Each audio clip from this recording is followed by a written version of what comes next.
Ethan, in the match against Emma, the forehand was spraying a little bit.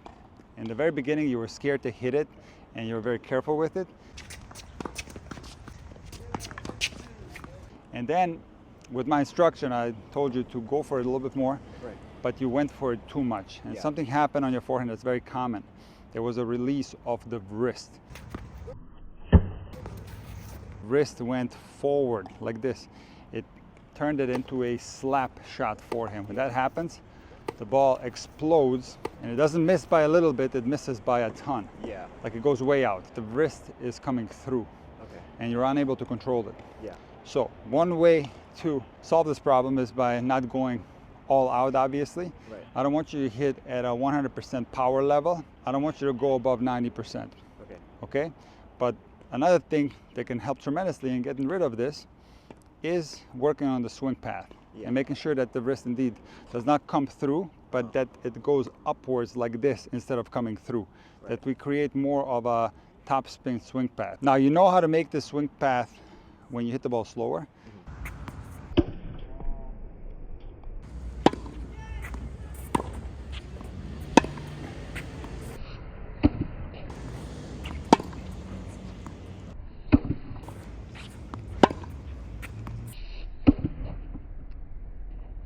But when you hit closer to your max speed, intuitively this goes away and the slap shot comes out. right,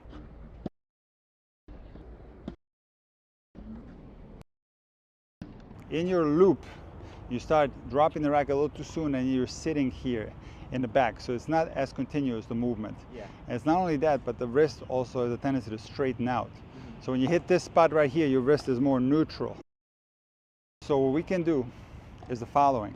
We can exaggerate the take back part and make the strings a little bit more towards the back fence and the tip of the racket straight up towards the sky, so that we naturally get more extension here. yeah, And also, we're going to try to find that same position in the first move. Your first move is going to be this. So I want you to try to find this position in the first move. You're going to take the elbow back a little bit. You can point the tip of the racket slightly forward and the strings towards the side, so we get the same angle. And from here, you do your normal take back. The strings should be pointed towards the back fence when the racket goes back, and you just drop the racket from here. Naturally, as you go into the lag, I think the wrist is going to be in a more stable position and won't have to make as many adjustments throughout the swing. okay, So it's not necessarily wrong the way you had your racket in the back. yeah, You do want a continuous swing, so pausing back there is not good by any means. But in addition to that, finding this angle yeah, throughout the entirety of the forehand stroke might reduce that slappiness around the contact. okay, Let's try it out. So find that first move. Let me see it. The first move is this. Look, this is the first move. Okay, it doesn't have to be this rigid because it's going to feel weird. You can get the elbow back a little bit. That's going to help with the feeling. Yeah. So see, the racket now is pointing slightly forward, and you see the wrist is bent, right? yeah, Now, as you take it back, it's going to be here, and then you just go into the swing from here. You don't do this where you straighten early in the back yeah, anymore. So you keep it here as long as possible in this position. And to get the right angle of the wrist, you do need to bring the elbow up a little bit and the hand down. Because if see, look, you can have the wrist straight and go like this. Have one line from the elbow to the tip of the racket with a neutral wrist. By bringing the elbow up, you create this angle in the wrist. okay, All right, here we go. Find the first move right away so we know it's the correct one, okay? All right, don't worry about that part yet. Just go like this, and you're gonna be cognizant of this portion here, okay? Once you get down here, you won't be as cognizant of what's happening because that's a very fast portion of the stroke. So yeah, here you have to get things right. Elbow up a little bit, elbow up, wrist down, and then from here you're gonna put it back like this and then just let it go. okay, All right? Let's see what happens. Go again. Everything else stays the same.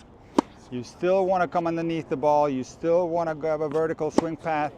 All that is correct, but we're just trying to stabilize the wrist.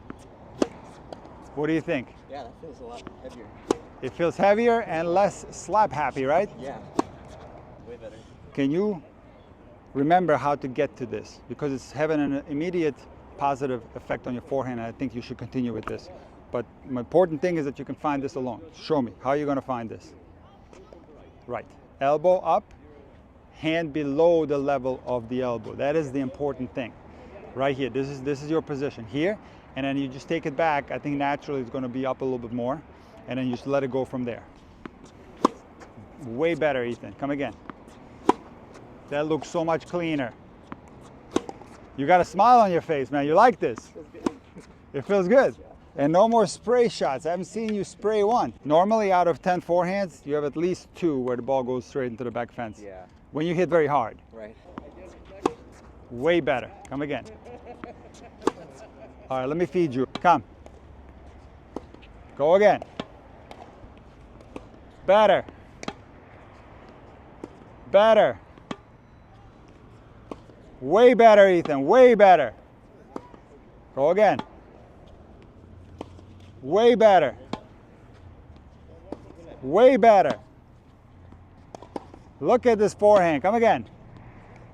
Way better. And make that first move early, and then you set up. So it's 1, 2, and then 3, okay? Way better, Ethan. Let's rally a little bit. Okay, now the ball's going to be coming faster. You're going to have to prepare much faster and find that first move very quickly. Good, Ethan. Look for extension in the first move. When you turn, you got to feel extension in your wrist, okay? Come on. Better. Up, up. So much better. Yes. Way better. Come. So much better. All right, good. Ethan, how many balls did you hit into the back fence? None. Big improvement. But now comes the ultimate test. I'm going to feed you an easy ball. I want you to blast it for winners. And let's see what happens. Okay. 2 things that are happening now that are much better is, number 1, there's more continuity in your forehand. You're not early back here. And 2, the wrist is more stable. Yeah. It's not flopping around back here.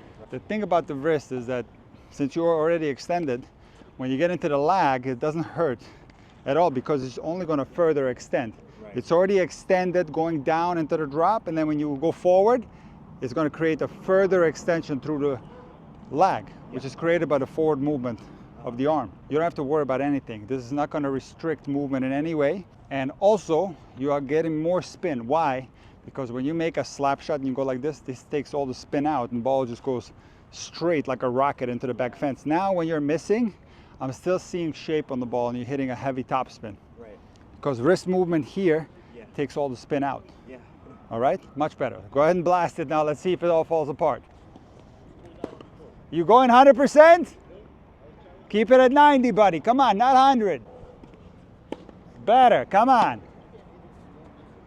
Earlier first move. Do this early right here. Find the first move. Come on.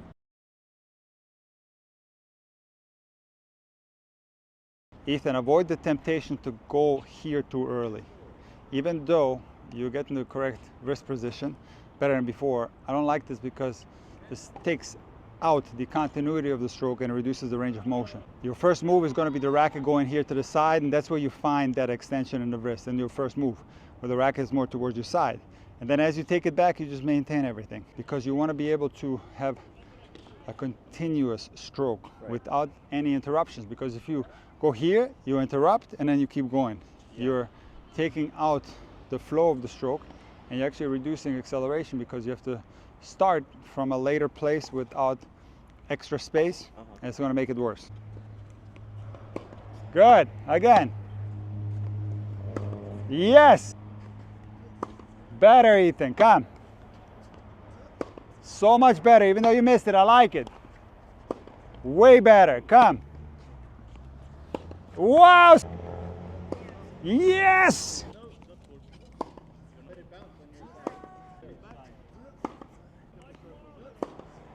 Wow, so good. It was weird to get used to at first because for the longest time, I used to freeze back here. Yeah, it's not good. It's not optimal. As I said, you get less range of motion and the acceleration is not built the right way. It's not sequenced correctly because you're going in here, you're stopping, and now you got to accelerate from here, from 0. As opposed to building the acceleration very gradually where you go slow, too fast. And it feels better, it's more rhythmic. It's actually more repeatable, that movement. It's going to be a more consistent movement when it's built that way. And there's more room for error when you have to suddenly, abruptly go forward It's going to lead to more inconsistencies. On top of all that, I think we found something that can work really well. Getting control of the wrist made a humongous difference right off the bat. These are some of the best forehands that I've ever seen you hit. How did they feel? It felt like a lot more safety on every shot. Safety, right? Yeah, because when I would blast forehands before, I'd rely on a really flat, wristy shot. Yeah. And so then they would just kind of laser right over the net. If not, it would hit the net or go way long. You can make this slap shot every now and then. It can go in, Yeah. but it's not going to go in all the time. There's a high risk of missing, and when you miss by a ton. Yeah. So that was a huge improvement, man. Excellent job, Ethan. Thank you.